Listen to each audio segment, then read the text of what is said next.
Hey, true crime friends. Welcome back to another episode of True Crime in Academia. I am your host, Mary DiPipi.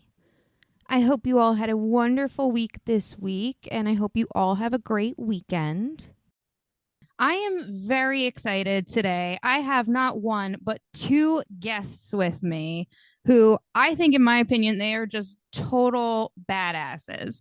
My first guest is a forensic psychologist who has been called on as a consultant and expert witness. She also hosts a YouTube channel called Rise Psychology, where she covers a multitude of mental health issues and was featured in Lights, Camera, Murder, Scream, Dr. Lina Haji. And my second guest is a consultant and commentator on Court TV and the Law and Crime Trial Network, where he recently commented on the Alec Murdaugh case. He is also an adjunct professor at A&M in San Antonio, Dr. John Delatorre. Hi, everybody. Welcome, both of you. Thank you so much for being here. Yeah, thanks for having us. Yeah, thanks for having us. Super excited. I'm also very excited. So my first question for both of you is, kind of what I really just ask everyone when I first interview them is like, kind of what was the reason or maybe the moment that made you decide, yeah, I want to become a forensic psychologist? And also, what was that journey like? Well, I guess I'll go first. I knew that I wanted to be a psychologist at age 9. Because I had my own struggles as a child. And I remember kind of being bounced around from doctor to doctor, neurologist, pediatrician, cardiologist. I had some somatic symptoms that they couldn't figure out. And then finally, my parents took me to a psychologist. And I remember feeling like I had finally been asked the questions that no other doctor had asked. And it was very comforting. I didn't feel so alone. I know that sounds like such a sad story, but I remember leaving that office and asking my mother, what was that doctor? And my mother said, oh, that was a psychologist. And I was like, sold, that's what I'm going to do.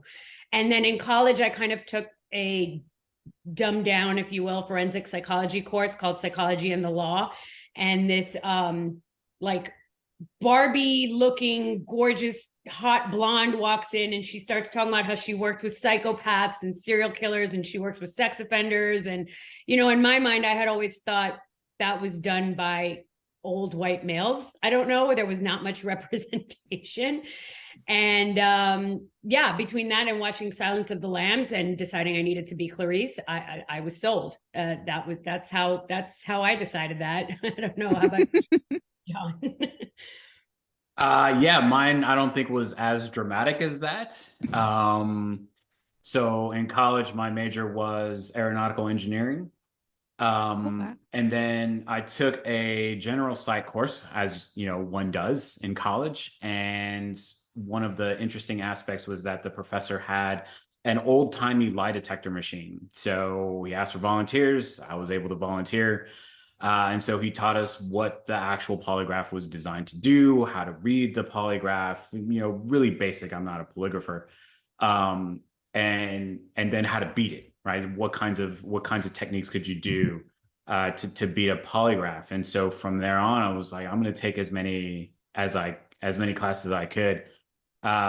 Entry into forensics, though, was a little bit, I did as much as I could in everything else before I kind of entered into forensics. And I think that's kind of when people ask me, like, how do I break into forensics? I'll tell them, do something else, like get those clinical skills that you need first. And then you can always come back to this because there's nothing all that unique about forensic psychology.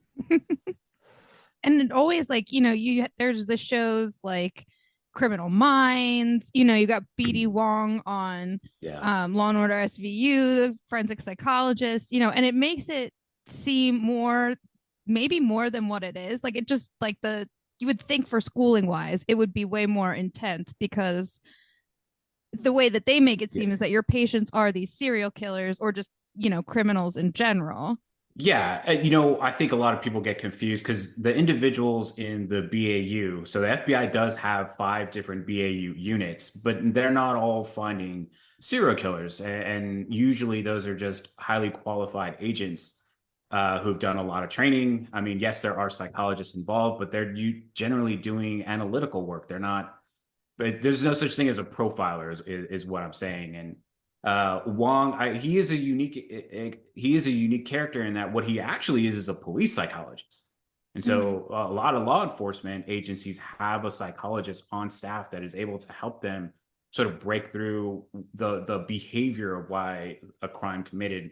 So again, not a profiler, but certainly a police psychologist, a little bit less than, or a little bit different than a forensic psychologist. Mm-hmm. Yeah, and I had two FBI profiler. I guess I don't know if they call them that anymore, but they were FBI profilers for the behavior analysis unit at John Jay College of Criminal Justice, where I did my master's. And Dr. Delatorre is right. It was much more, actually, one of them consulted on Criminal Minds and said that even though it's Hollywoodified, it's not that far-fetched in terms of how they take information and then come up with a profile, so to speak. But again, super Hollywoodified.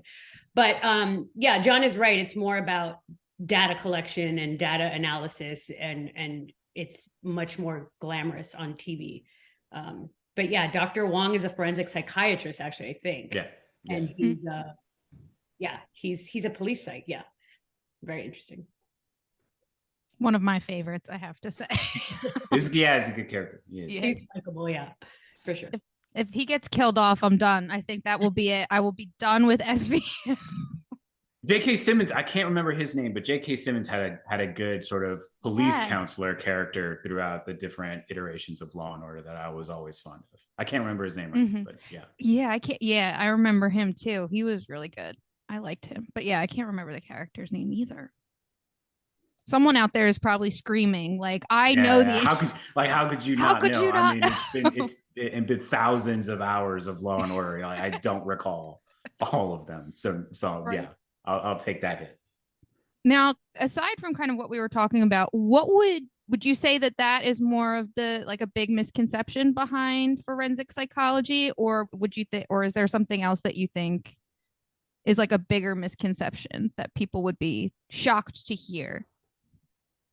Well, I would say profiling is completely its own thing. So when people think forensic psychologist, I think I think a lot of times they automatically think profiler. Mm-hmm. I don't do any of that. And I don't think Dr. Delatorre does any of that, because it's very, very separate. Like, it's much more, again, data analysis, data collection. And so profiling is its own thing. And I think that's a big misconception. People automatically think forensic psychologist, you're a profiler. The other mistake I hear is that when people hear the word forensic, they automatically think ballistics and blood and dead bodies and like CSI stuff. Mm-hmm. That's forensic science. That's also completely separate. Those are the two biggest misconceptions I see. For me, it's this idea that if you do forensic work, right, if you do forensic psychology work, that it's only criminal related. And it's not. I mean, forensics it's not even really its own branch. I mean, yes, it has its own sort of specialty certification, but the truth is that all you're doing is taking psychology skills and applying it to the law. So you can be a forensic therapist, right? So these individuals would be treating criminals or something like that. So there's so many different ways that you could enter into the quote unquote forensic arena that don't necessarily require you to be an evaluator, right? And Dr. Haji and I are basically evaluators, and I do various kinds of evaluating, but there are other ways in which someone can be a forensic psychologist that isn't what people think that it is. Yeah, and also I think there's a move to separate correctional psychology from forensic psychology. So, for example, I worked in prisons for a long time, but that was not doing forensic psychology work in the classic sense. I wasn't taking clinical information to inform the legal system. I was a psychologist in prison. So, like Dr. Delatorre said, it was applying clinical knowledge to treat inmates and to assess inmates and to manage inmates, so to speak. So correctional psychology is also a little different than forensic psychology. And I think people mix those up a lot too. Mm-hmm. Yeah, I mean, I can see that. I mean, and again, it doesn't help that Hollywood makes it look like all of these different branches of psychology are just this one, because it makes for more exciting TV and movies, Yeah. Right.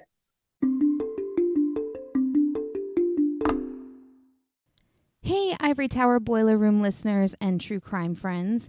You've heard me gush over this incredible woman and her beautiful products. I'm talking about Mandy Made It. Mandy makes customized and original crochet and pre-cut goods. They are the perfect, unique, one-of-a-kind gift for literally anyone in your life. And she makes incredible home decor. I still have my pumpkins that I put out every fall. I just love them. Check her out on Instagram at MANDEE Made It, or search Mandy Made It on Facebook. To order, just slide into her DMs, and if you mention the Ivory Tower Boiler Room, you will receive a free personalized gift with your first order. So, go on Instagram and look up at Mandy Made It, and Mandy is spelled MANDEE. Again, her handle is at Mandy Made It, Mandy spelled MANDEE, and order today.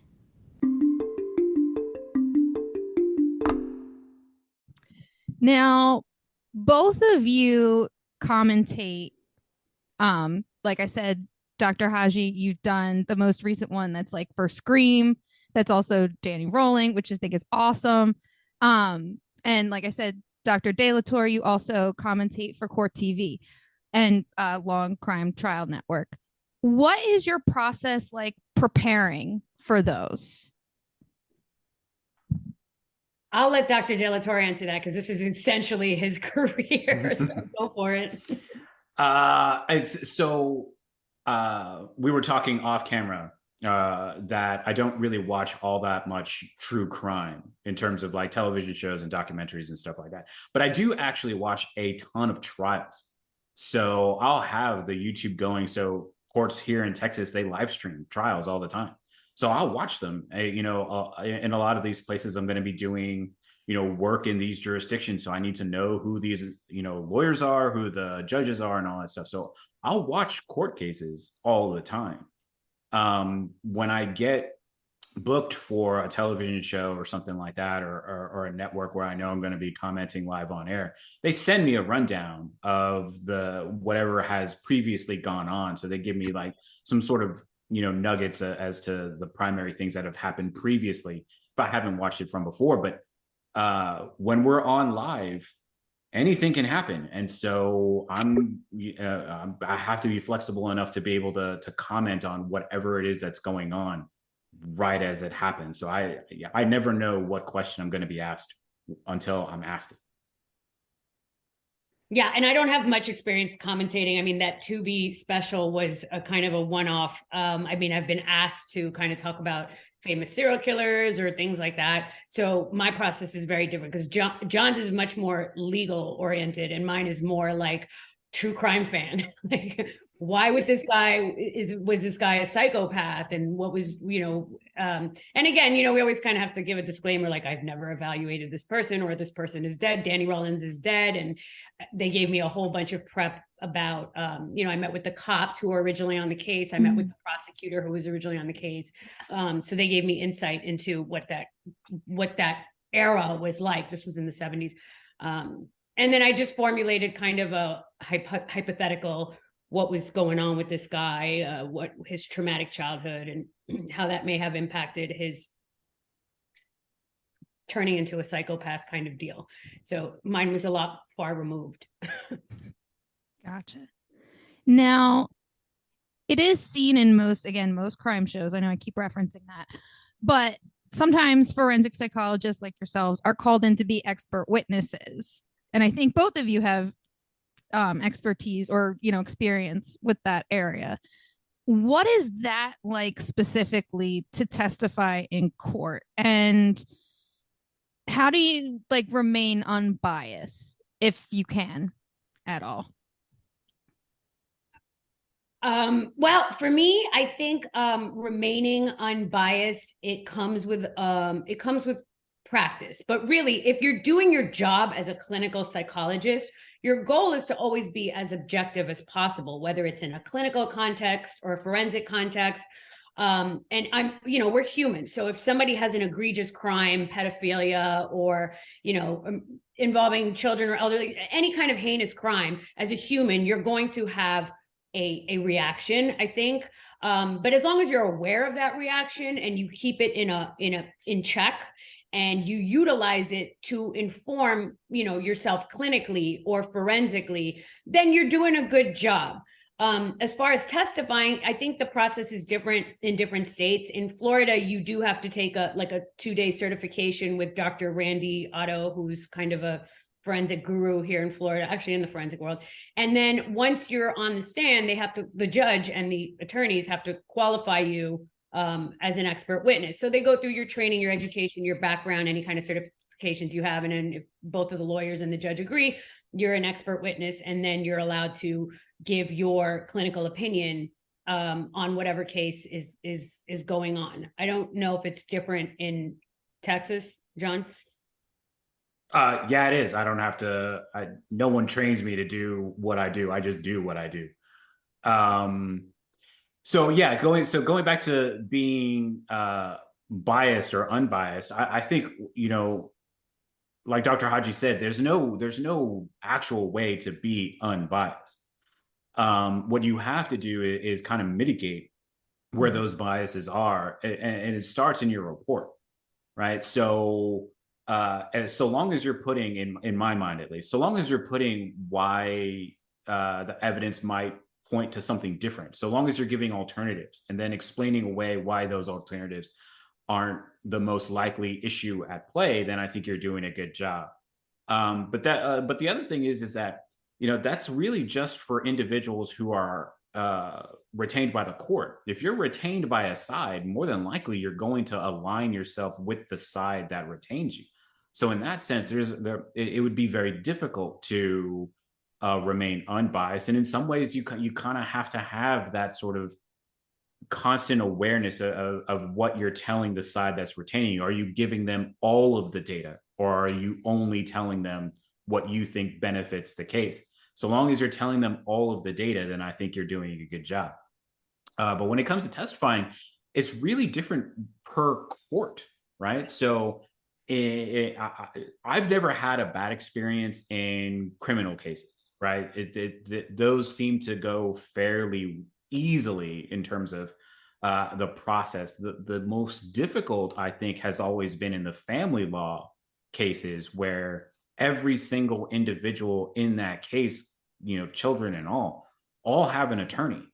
So I've been in a family law case where there was 8 different attorneys all asking me different questions about what's going on. And so the sheer volume of data that I needed to have, both at the start in terms of the evaluation, but also being able to recall when I was on the stand, it was far more dense.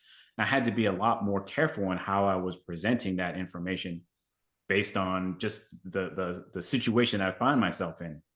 Even civil commitment. I've done civil commitment before. One case in particular, the defendant in the case was representing himself, and I had diagnosed antisocial personality disorder. So I thought that was going to go off the rails relatively quickly, and it actually did not. It's really been the family law cases that I think were the most anxiety provoking because of how many different people. But the truth is that if you've done the right thing, if you've done what you know how to do, just fall back on that. No one knows the case better than you. You know how to manage anxiety and stuff like that as a clinician. Just use all those skills. It's not a trick. It's not anything like that. They're just trying to do the best they can for their client and just tell the truth. Interesting.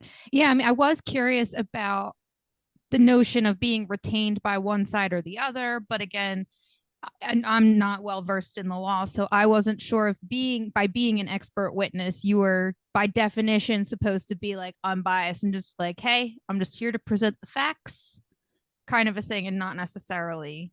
No, the only thing that's so there is no real such thing as a difference between a fact witness and an expert witness. That distinction that doesn't exist the way that people think that it does. Really what the difference is that if me or Dr. Haji if we're designated as an expert, the only thing that it means is that we can give an opinion. And that opinion can change based on any hypothetical that we're given. Now, I don't answer hypotheticals, but if someone does, I mean, our opinion can absolutely change. So the only real difference between me as an expert and me as someone who has conducted an evaluation is that the only questions I can answer as a fact witness are the things that I saw, touched, felt, like those things that I physically was involved in. While an expert, I could just render an opinion based on whatever. Yeah, and I can say that I actually do prefer most of my evaluations. I'm retained by the court, and I do prefer that, because when I go in, I feel, this is going to sound, please don't take this out of context, but I feel more objective because I have no dog in the fight. Right. I have no dog in the fight, whether the prosecution or the witness, is he competent to stand trial? Is he not guilty by reason of insanity? When I am hired by the defense or the prosecution, and I get about 50-50, I would say, you do tend to, or at least I tend to be more constantly checking myself. Am I being truthful? Am I being biased? Am I, because people are messy. They're never all good or all bad. People are gray. And as an ethical psychologist, you have to report the gray. And you do it in a tactful, clinical manner, but there's always gray, if that makes sense.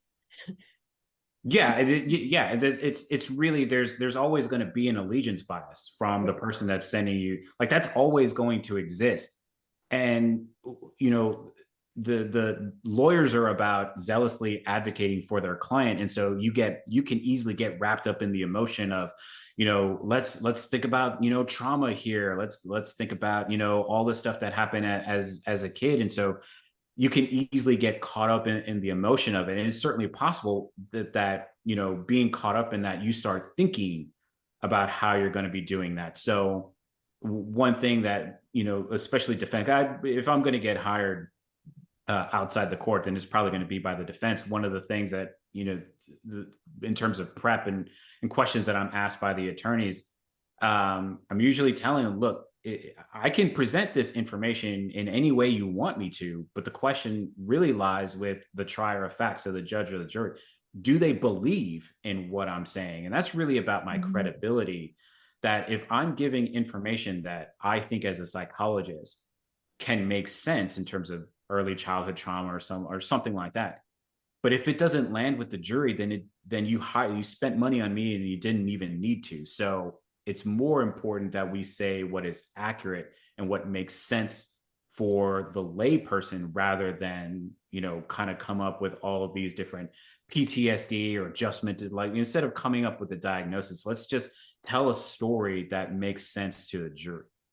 And also, we have a term for people who are willing to compromise their ethics for a paycheck, hired guns. And in my opinion, you can see right through those pretty quickly. And you don't have to have a PhD to see right through those people. Like Dr. Delatorre said, the jury, the judge, they see through hired guns, at least in my experience. So there's no benefit in me doing that to compromise my reputation, my integrity, my ethics, just because, one side hired me. Right. Now, switching gears just a little bit, what would a typical day look like for either of you? Like a work day, essentially. Like, what do your work days entail?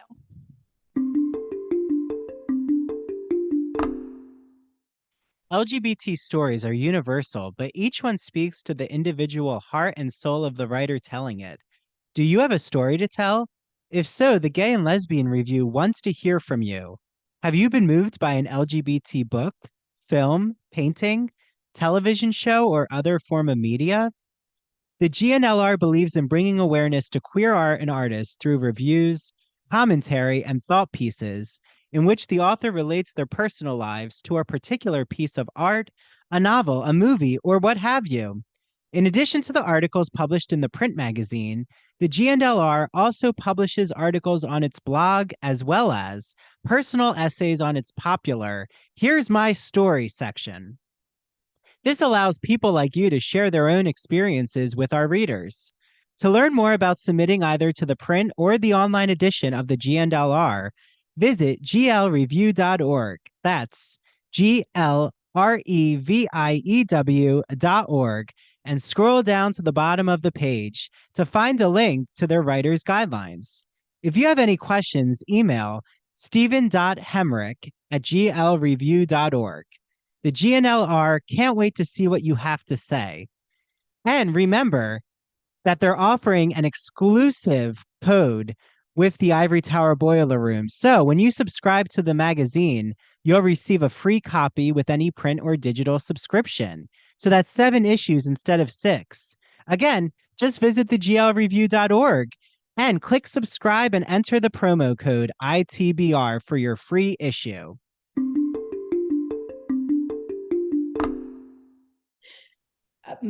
I don't have a typical workday. They're all over the place.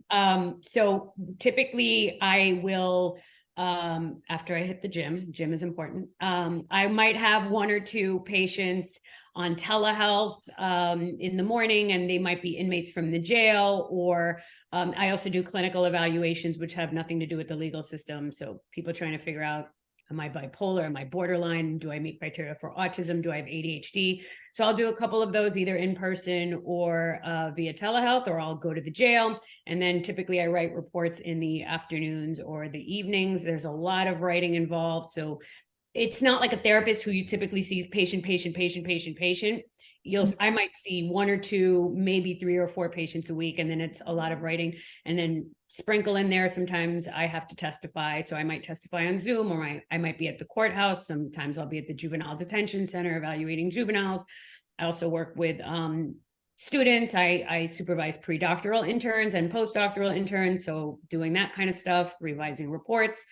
And some days I might take a 3-hour nap. No, those days are not often, but so I don't have a typical day. I don't know about Dr. Delatorre. Yeah, I don't have a typical day either. It is somewhat similar in that there are evaluation days, and I can, like, sometimes those evaluation days can be fairly lengthy just because of how long an evaluation might take, not because of the number of people that I'm seeing. But then some days are just report days where I'm not doing anything other than report writing any of those days. I'm generally on television probably about 10 times a month, right? Maybe a little bit more, 10 to 12 times a month. It's quite a lot to be on live television. I teach, right? So Mondays and Wednesdays for hour 15 minutes. I'm teaching. So there really isn't any, I don't do any clinical work. Like I don't do therapy anymore. So I don't have that consistency. So I get to structure my days however I choose to structure them. And so that requires a lot of discipline. I very rarely go anywhere. I do most of my evaluations virtually. I haven't had to testify in court lately. Usually my reports aren't contested, so I never have to go testify. At least I haven't in quite some time. So yeah, it's really just picking and choosing what cases I want to work on, when I want to work on them, and going from there in terms of report writing.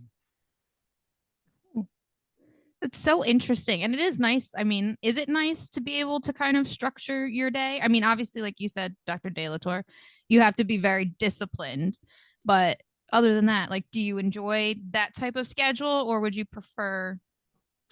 It's ups and it has its, ups and downs. I think for me, I don't like anybody telling me what to do or how to do it. So I'm apparently never going to be an expert in Florida if I need to go through some certification or something like that. But I don't like it. And so even though I think you have the feeling of consistency when you have like a regular, 9-to-5 job or however, because forensic psychologists can have those kinds of jobs. It absolutely can. But I like having my own private practice. I like having that freedom, but with that freedom comes the understanding that I got to be way more disciplined in how I'm structuring my day. I totally agree. I mean, like I said, I worked in prisons for so long, and it was 7 to 4, and it was very structured, and, you know, bureaucracy and administrative stuff, and getting constantly frustrated at the fact that the prison system in America is a mess. I did that for so long that, you know, but the benefit of that is at 4 p.m., you walk out the prison, you're done. I agree with Dr. Delatorre that you do have to be disciplined. So, you know, I might have a day where I don't work 8 hours, or I don't set an alarm clock, which is beautiful.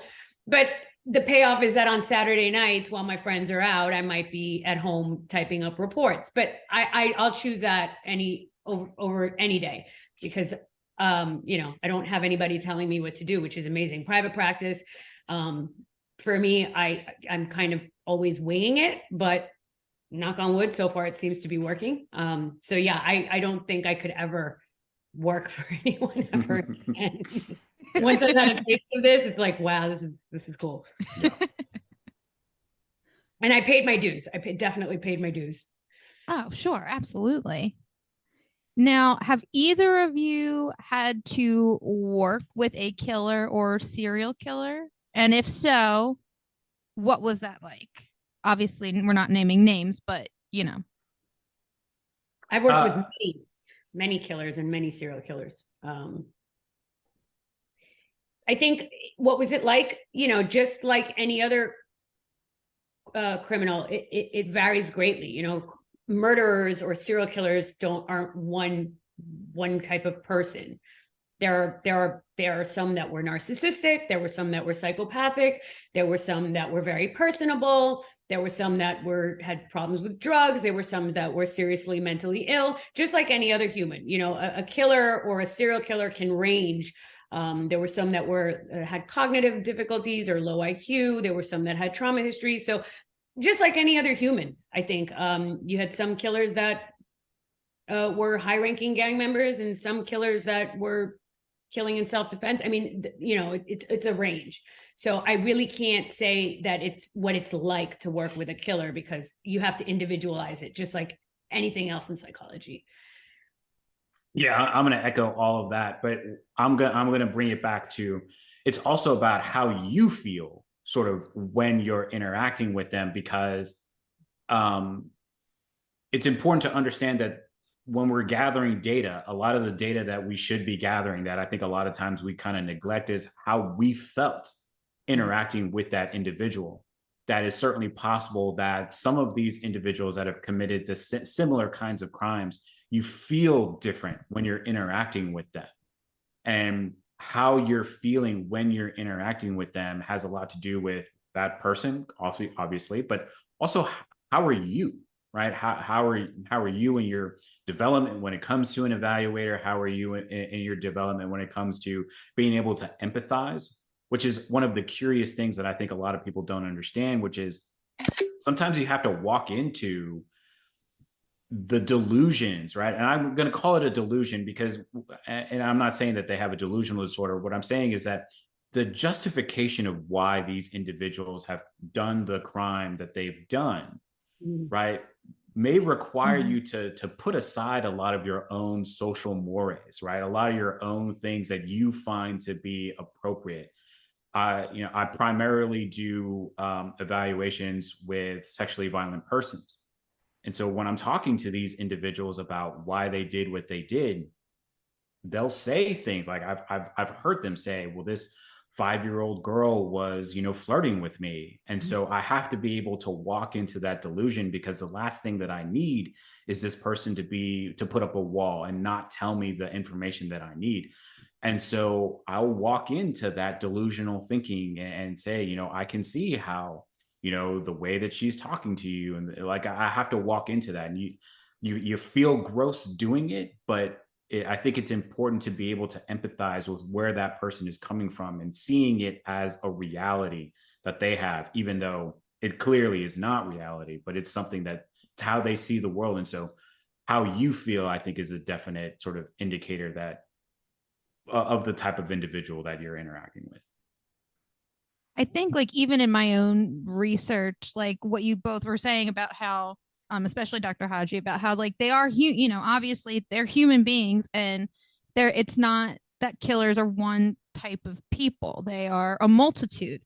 And I think everyone or most people have this misconception that, you know exactly who a killer is when they walk into a room. You just feel it, kind of a thing. And sure, maybe some people do, are maybe a little more sensitive to the energy, that they're putting out. But overall, though, it's not like that necessarily. Yeah, I mean, I had one inmate who was only serving 3 years for murder because he murdered his neighbor who had repeatedly raped his teenage daughter. So the way that, countertransference, or whatever you want to call it, the way you feel towards an inmate gives you a lot of information.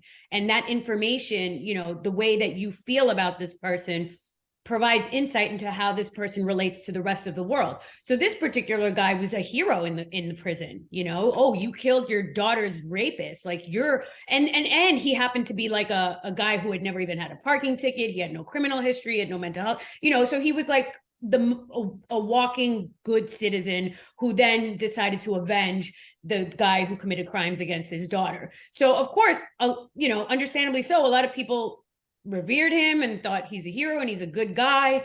Whereas if you have a killer who is just kind of, I don't know, a Jeffrey Dahmer, Ted Bundy, psychopathic pleasure-seeking kind of guy, you're going to feel very differently. So again, always having to individualize is pretty key. You can't just lump people together. All right. Well, this is the time where if you're not a subscriber, too bad. If you are, though, congratulations, because now we're getting into what I've now named Diagnose That Killer. So no names, but I will say all of these people were arrested and, convicted of the crimes that they committed. And actually, all but one are dead. So just a little heads up. So thank you all so much for listening to today's episode. I really hope you enjoyed that interview with Dr. Lina Haji and Dr. John Delatorre. They were just incredible. I absolutely loved interviewing them. If you would like to see the interview and if you would like to catch the game that we played, go to patreon.com/Ivory Tower Boiler Room and become a subscriber. Also, don't forget to follow True Crime in Academia on social media, on Instagram and TikTok. I'm at True Crime in Academia, and on Twitter, it is at TC in Academia. I hope you all have a great weekend, and until next week, I will see you later.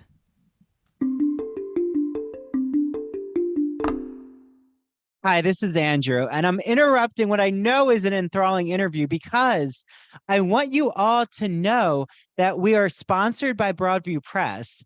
And if you don't know, Broadview Press is an independent academic publisher who publishes books covering topics like English studies, writing, philosophy, history, gender studies. And every season on the podcast, I interview one of the Broadview Press authors. So for the fall, we had Ann Stevens on to talk about literary theory and criticism. She played a Wizard of Oz literary game with us. She talked about why Bridgerton actually involves literary theory. So does 50 Shades of Grey. Who knew? And also, we just had on Jeffrey Weinstock, who wrote the first ever pop culture analysis book. So, I am all things a lover of pop culture, especially my Hollywood topics, Real Housewives, the list goes on. And he also wrote the book called The Mad Scientist's Guide to Composition, where he's writing a book teaching students about how to write rhetorical strategies, but it's all around this metaphor of being in the mad scientist laboratory, because as you'll learn when you hear our episode with Jeffrey, he is a gothic and horror fanatic. And I mean that in all the best ways possible. So you don't want to miss Broadview Press's exclusive discount because you're listening to the podcast. All of you get an automatic 20% off. Use the code Ivory Tower for 20% off site-wide on all of their books.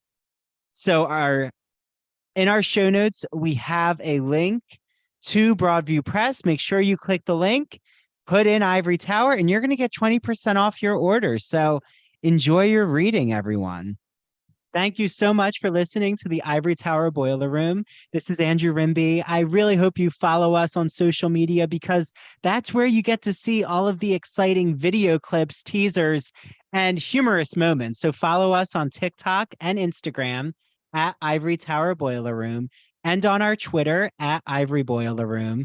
I hope you all are following the Ivory Tower Boiler Room Cafe and become a member for only $5. You get all of our interviews and episodes ad-free. You also get to watch the video interviews. You get to see my lovely face and the guest's lovely face, and you get access to all the bonus episodes. So Dr. Jake Newsom talking about the history of the Pink Triangle, Zach Topping talking about being an Army vet and what that meant when he wrote a war novel and a dystopian novel. You get to hear Gregory Maguire's breaking news about the Wicked movie musical, Jesse Green talking about Richard Rodgers and Oscar Hammerstein, and what did Stephen Sondheim actually think about Rodgers and Hammerstein. So head to patreon.com/Ivory Tower Boiler Room. Please provide me an iced coffee. I would love it because I need to stay up to do all these edits. So yeah, see you all in the Ivory Tower Boiler Room Cafe. And here is Mary DiPipi from True Crime and Academia. Hi, everyone. I'm Mary DiPipi. As Andrew said, I am the host of True Crime and Academia. True Crime and Academia airs on Fridays at 7:30. Now, to find all things True Crime and Academia, you can follow me on Instagram and TikTok at True Crime and Academia or on Twitter at TC and Academia because, well, they hate it when you have too many characters. Like I said, True Crime and Academia airs on Fridays at 7:30. But if you are a subscriber, you get a bonus episode. That's right, a whole episode just to yourselves that no one else gets to hear. Like, I do a deep dive on the case of JonBenet Ramsey. I deep dive Casey Anthony. We talk about the history of the lobotomy. And most recently, we talked about the Night Stalker himself, Richard Ramirez.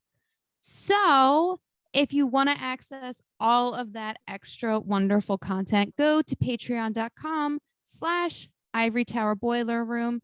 And like Andrew said, if you could just please buy us a nice coffee, that would be great. That would be really, really great. It would be great. We appreciate it. We also interact with all of you on Patreon. So ask us your insightful questions. We will answer them for you. And we want to thank our Spring 23 interns, Andrea, Kaitlyn, Rosie, and Sheila. Thank you so much. And we can't wait to see you all back again in the Ivory Tower Boiler Room. Happy winter, everyone.